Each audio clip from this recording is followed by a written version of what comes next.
수없이 쓰러지고 수없이 후회하고 많은 것들을 겪게 되고 또 겪게 될 거예요. 간만입니다. 더 시저입니다. 오늘 영상은 23년을 마무리함과 동시에 24년을 간단히나마 전망해보는 영상을 준비했습니다. 먼저 금요일 장 먼저 체크를 하게 되면 간만에 약간의 큰 폭의 하락이 나왔습니다. 나스닥 종합은 0.56%, 필라델피아 반도체는 0.8%의 하락이 나왔습니다. 뭐 많이 올랐으니까 어느 정도 조정은 나와줘야 다시금 날아오를 수 있다고 생각합니다. 공포지수 76으로 여전히 극심한 탐욕의 구간입니다. 그럼 본격적으로 23년을 마무리해 보겠습니다. 먼저 주요 3배 레버리지 상승률을 보면은 1위가 FNGU 438%, 2위가 불주 394%, 3위가 반도체 3배 쏙슬 224%고요. 4위가 TQQQ 무려 193%입니다. 그 말인즉슨 1월 1일에 TQ를 사고서 아무것도 안 했을 경우에 아무것도 안 해도 193%라는 거죠. 그만큼 23년은 전례 없는 엄청난 상승장이었습니다. 물론 23년이 이렇게 오른 것은 작년에 22년에 너무나 많이 내렸기 때문에 많이 오른 거죠. 아직 세배 레버리지 같은 경우는 괴리율이라는 게 있기 때문에 이렇게 많이 올랐음에도 아직도 역대 최고점은 약 절반 부근밖에 회복하지 못했습니다. 세배 레버리지의 무서움이죠. 그럼 1배 지수상으로 봤을 때 주요 ETF의 연봉 상승률을 비교해 보겠습니다. 1위는 반도체 속스 X죠. 65%, 그리고 2위는 나스닥 지수추종 QQQ 53%고요. 3위는 S&P 지수추종 스파이 24%고요. 4위는 다이아 다우지수 지수추종이죠. 13%. 상당히 차이가 많이 나네요. 보통은 S&P만 하더라도 기본빵은 한다. 워렌 버핏의 수익률 언저리까지는 따라간다. 라고 시장은 말하는데요. 올해는 틀렸네요. 올해는 반도체와 기술주 위주인 QQQ 위주로 포트를 구성함이 굉장히 맞는 선택이었죠. 물론 작년에 많이 내렸지만 어쨌든 간에 1배 지수상으로 봤을 때 다시 최고점을 갱신하며 신고가를 만들어낸 역사적인 한 해였다고 볼 수가 있겠습니다. 그럼 주요 빅테크 개별주의 연봉 상승률을 보면은 엔비디아는 무려 3배 레버리지보다 더 큰 238%나 올랐네요. 엄청나네요, 진짜. 메타도 194%, 정말 엄청났고요. 그리고 우리의 테슬라는 장려상 정도로 마무리해야겠습니다. 100%. 100%도 물론 엄청나게 많이 오른 거긴 하지만 23년에 100%는 명함도 못 내밀죠. 아쉽습니다. 테슬라. 그리고 애플 같은 경우는 48%가 올랐지만 애플 같은 경우는 뭐 작년에 뭐 그렇게 많이 내리지 않았기 때문에 비교적 상당히 안정적인 종목이기 때문에 그래도 신고가를 돌파하는 폭은 엄청나게 컸습니다. 그래서 다들 애플 하는 거죠. 그럼 서학개미의 연간 매수 매도 동향을 보면은 순매수, 새롭게 추가해서 매수한다는 거죠. 순매수. 순매수 1위가 TMF, SCHD, 배당주죠. 그리고 TLT, SQQQ. 아니, 이렇게 나스닥과 필라델피아 반도체가 이렇게 오르는데 왜 도대체 이렇게 거꾸로만 하는 걸까요? TMF, SCHD는 그나마 괜찮아요. 배당 성장주기 때문에. 근데 TLT, SQQQ 이건 도대체 뭐죠? 그렇습니다.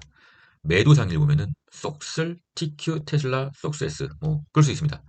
보유 잔고 상위를 보면은 상당히 뭐 적절하게 보유하고 계시네요. 역시 테슬라, TQ, 애플, 엔비디아 가장 상승이 좋았던 종목들 위주로 보유하고 계시고요. 다만 단기적으로 봤을 때 올해 순 매수를 한 것은 쓸데없는 거를 좀 매수했다. 수익률 자체가 그렇게 좋지 않았던 종목을 연간 매수에서는 상위권에 보여줬다. 개미들을 따라다니고 우르르 올려가면은 다 죽는다.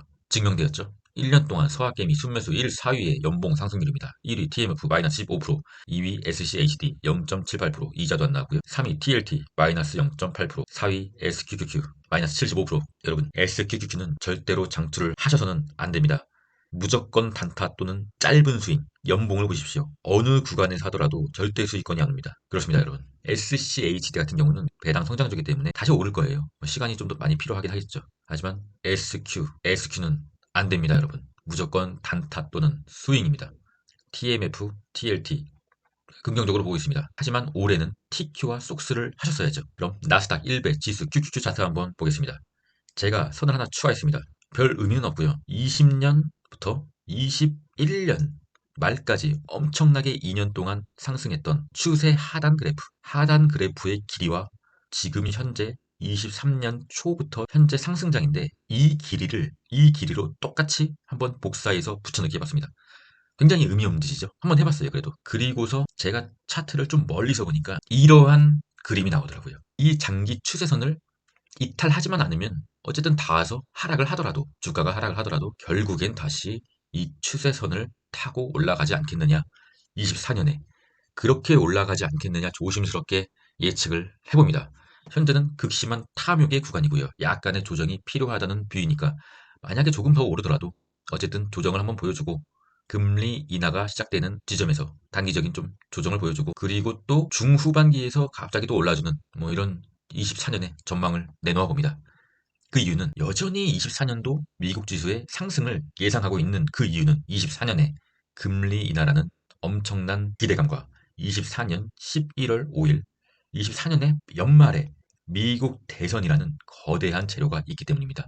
이 두 가지의 재료는 주식으로 있어서는 더 이상 큰 재료가 없습니다. 이것보다 더 큰 재료는 없어요. 엄청나게 긴 주기로 돌아오는 이러한 재료. 24년을 마지막으로 끝나는 거죠. 그래서 25년은 정말 어떻게 될지는 모르겠지만 25년은 왠지 안 좋을 수도 있다고 생각하지만 24년만큼은 이 재료가 아직 이 두 가지 재료가 아직 살아있기에 더 시즌은 계속적으로 상승을 바라보고 있습니다. 그리고 할 수 있다 알고 투자 유튜버 강환공님의 자료를 한번 조심스럽게 가져와 봅니다. 일단 강환공님 존경하고요. 사랑합니다. 이 자료는 대통령 임기별 미국 S&P 지수의 등락폭인데요. 먼저 대통령 임기 1년 차는 16번 중 7번만 하락하고 무려 9번이 상승했어요. 그리고 임기 2년 차는 16번 중 12번이 하락했고요. 바로 22년의 대하락장과 바이든 임기 2년 차의 상황과 매우 일치하고 완벽하게 일치했죠. 그리고 작년이죠. 바이든의 임기 3년 차. 그리고 대통령 중간선거 16번 중 2번 하락, 2번 보합, 2번 하락, 2번 보합, 12번이 상승. 일치하죠. 23년은 대상승장이었으니까요. 그리고 드디어 24년 대통령 임기 4년 차 대통령 선거가 있는 해고요. 16번 중 13번 상승. 무려 상승률은 3년 차보다 적지만 상승률 자체는 약 10%, 3년 차인 16%보다 적지만 어쨌든 상승 확률은 3년 차와 비슷.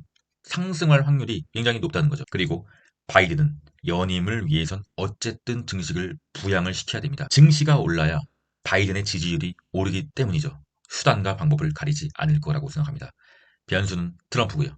그렇기 때문에 대선이 있기 때문에 제가 약간의 조정을 와도 이것은 추가 매수의 기회일 뿐 전량 매도하고 튀어야 할 자리는 아닐 거라고 생각합니다. 그리고 다시 연말까지 우상향을 예상하고 있습니다. 그렇습니다, 여러분. 이것이 바로 저의 2024년의 뷰입니다. 24년은 상승한다. 그리고 개인적으로 마무리를 해보자면 저를 후원해주시는 시저스 정규군, 예비군, 그리고 UDT 멤버십 회원님들 너무나 많이 가입을 해주시고 저에게 큰 도움을 주고 계십니다. 정말 진심으로 감사드리고요. 제 영상을 구독해주시는 무려 3077명, 제가 유튜브를 처음 시작했을 때 목표로 잡았던, 연말까지 목표로 잡았던 구독자 수를 넘겨버렸어요. 무려 3077명 구독자님들 너무나 감사드립니다. 24년도 양질의 영상과 퀄리티 있는 멤버십으로 보답하도록 하겠습니다. 그리고 23년 결산 계좌 공개 한번 하고 가겠습니다. 얼마 전까지 200%를 넘겼었는데 하필이면은 마지막 날에 미국 주식이 내리고 테슬라도 연 이틀 큰 폭으로 내리는 바람에 제 계좌 수익률이 많이 깎였네요. 깔끔하게 200%로 마감하고 싶었는데 196% 정도 수익이 났습니다. TQQQ와 비슷한 연간 수익률이고요. 그리고 제가 국장에서는 국장의 어떤 단타 종목들을 그것이 뭐 작전주도 있고요. 뭐 아무거나 합니다. 그냥 닥치는 대로 수익 날 것 같으면 다 합니다. 단타 계좌로 계좌 시드 1000만 원으로 국장에서 단타를 치는데요. 국장의 단타 계좌는 약 158% 정도. 장투 계좌보다 못하네요. 장투 계좌는 아무것도 안 했는데 거의 뭐 크게 별건 안 했는데 신나게 단타를 치는 단타 계좌는 158%. 여러분 그렇습니다. 회전율이 7000%가 넘으면 뭐합니까? 회전율 600%의 장투 계좌보다 밀리는 거죠. 하지만 이것은 23년이 정말 대상승장이었기 때문에 밀린 거지 평소에는 거의 수익률 자체는 단타 계좌가 이기고 있습니다, 여러분. 그리고 24년 같은 경우는 23년에 너무 올랐기 때문에 똑같이 드라마틱하게 TQ가 200%까지는 안 오를 거라 생각합니다. 뭐 그럴 수가 없죠. 오르긴 오르나 오른 폭은 23년보다는 적을 거라는 거죠. 그렇게 되면은 또 국장에서 신나게 단타를 쳐보도록 하겠습니다. 멤버십 여러분께 매매 일지를 공개해드리고요. 그리고 또 한 가지 제 계좌가 또 하나 더 있어요. 바로 22년에 3월 탐욕의 시기에 타이밍을 좀 잘못 맞춰가지고 매수 후에 방치한 삼성증권에 300만 원짜리 계좌가 있는데 한때 마이너스 60%에서 70%까지 본 적도 있어요. 매수 후 단 한 번도 건들지 않았습니다. 정말 단 한 번도 안 건들면 어떻게 되는지 궁금해서 그냥 쭉 놔두고 있는 계좌입니다. 이 평단가가 이 속슬 TQ의 평단가가 22년에 매수한 평단입니다. 가끔씩 잊어버릴 때도 있고요. 그냥 뭐 300만 원이기 때문에 300만 원이 없다고 뭐 한강 가는 거 아니지 않습니까? 그냥 한번 냅둬 보는 거예요. 3배의 레버리지를 진짜 초장투를 했을 때 어떻게 될까? 300만 원으로 그냥 한번 해보는 거죠. 근데 이 계좌가 솔직히 양전을 못할 수도 있을 거라 생각했어요. 근데 이 계좌마저도 양전을 했으니 지금 현재 이 탐욕의 시기 미국 투자 개미들 중에서 마이너스인 사람은 없다고 보면 되겠습니다. 왜냐면 이 계좌가 한때 마이너스 한 6, 70%까지 간 계좌인데 이 계좌도 26%의 수익이잖아요. 그러면은 지금 미국 투자하는 사람 중에서 마이너스인 사람은 없는 거죠. 그래서 미국 하나 봅니다. 여러분. 국장은 스윙 내지 단타로만 대응하고 장투는 역시 미국인가 봅니다. 여러분. 감사합니다. 나스닥 신이시여. 그럼 간단하게 매크로 체크 한번 하고 가겠습니다. 푸딩콜 옵션 0.75 살짝 내려왔죠. 양호하고요. 환율은 원바닥, 투바닥, 쓰리바닥, 포바닥을 찍고 반등을 하네요. 아쉽네요. 포바닥을 밑으로 뚫어줘야 증시에는 호재인데 증시가 또 조정을 보임에 따라서 환율이 다시 오르고 있는 거죠. 상당히 좀 아쉬운 상황입니다. 하지만 여전히 이평선 밑에 위치하고 있고요. 아직은 전량 매도하고 도망갈 때는 아니죠. 아직은 미국 주식을 전량 매도하고 도망갈 때는 아닙니다. WTI 역시나 긴 하락 채널에 유지하면서 다시 21선 이탈하면서 내리고 있는 거죠. 유가가 오르면은 증시에는 좋을 게 없기 때문에 일단은 뭐 긍정적이라고 보고 있습니다.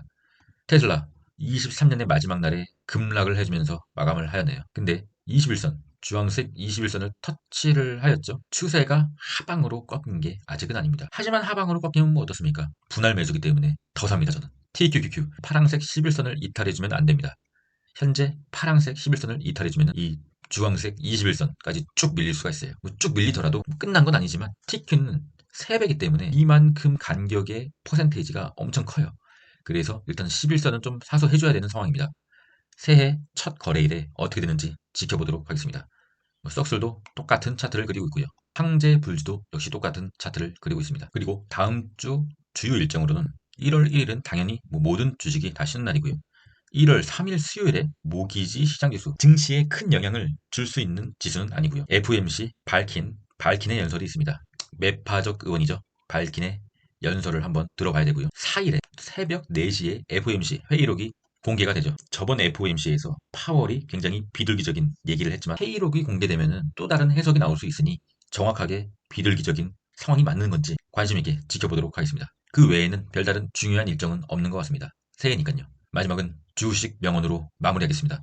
워렌 버핏이고요. 저는 여러 번 말했습니다. 65살 또는 이른이 넘은 후 당신이 사랑받고 싶은 이들에게 사랑받고 있다면 당신은 성공한 겁니다. 경제적으로 매우 빈곤한 이들을 제외하고는 많은 사랑을 받고 있는 그 나이대의 사람들 중에 다른 행복을 찾는 사람은 본 적이 없습니다.